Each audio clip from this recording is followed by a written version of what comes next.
मध्य प्रदेश में निवेश का माहौल कैसा है, उसके बारे में अपना पक्ष रखें और अभी तक जो इन्वेस्टर समिट हुई हैं उसके बारे में भी आप अपने विचार रखना चाहें तो रखें। योगीराज जी, आपने अपने ओपनिंग स्टेटमेंट में ही इस बात की शुरुआत करी है कि हमारा मध्य प्रदेश बदल रहा है। जिस तरीके से उद्योग के क्षेत्र में औद्योगिक क्रांति के रूप में मध्य प्रदेश में नए निवेश आए, इसको लेकर माननीय मुख्यमंत्री डॉक्टर मोहन यादव जी के द्वारा सतत प्रयास किए जा रहे हैं। जहां एक और हम कह सकते हैं कि पिछले दिनों आयोजित रीजनल कॉन्क्लेव्स में बड़ी संख्या में निवेश के अनुबंध हुए, उसके पश्चात अनेक interactive session, global investor summits, ये सारी चीजों के माध्यम से एक नई पहचान, क्योंकि यहाँ मध्य प्रदेश नहीं बचा कि सिर्फ देश के हमारे नामी गिरामी उद्योग घराने, अपितु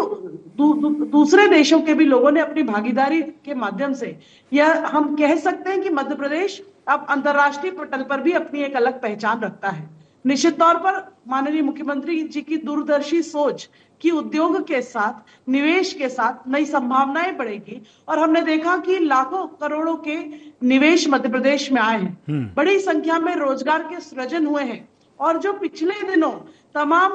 जो प्रयास माननीय मुख्यमंत्री जी के द्वारा किए गए, उसके माध्यम से हम कह सकते हैं कि जहां एक और इंदौर आईटी हब के रूप में अपनी पहचान बनाया है, वहीं उज्जैन ईवी व्हीकल के लिए उसकी अपनी एक नई उपलब्धि हुई है। साथ ही पीथमपुर में ऑटो हब बना है, और आज जिस विषय के लिए हम लोग हैं कि मोहासा बाबई की पावर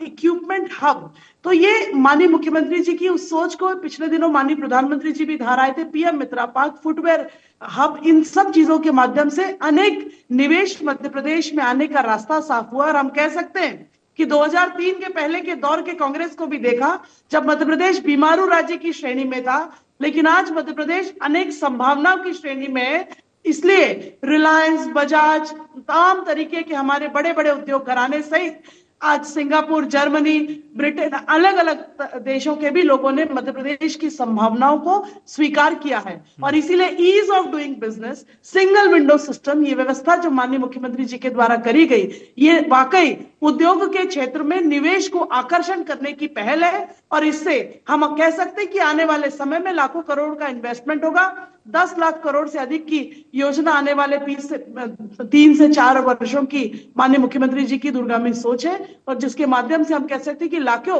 की संख्या में रोजगार के सृजन होंगे, और हमारा मध्य प्रदेश आत्मनिर्भर और स्वावलंबी मध्य प्रदेश के साथ एक नए स्वर्णिम मध्य प्रदेश की ओर आगे बढ़े।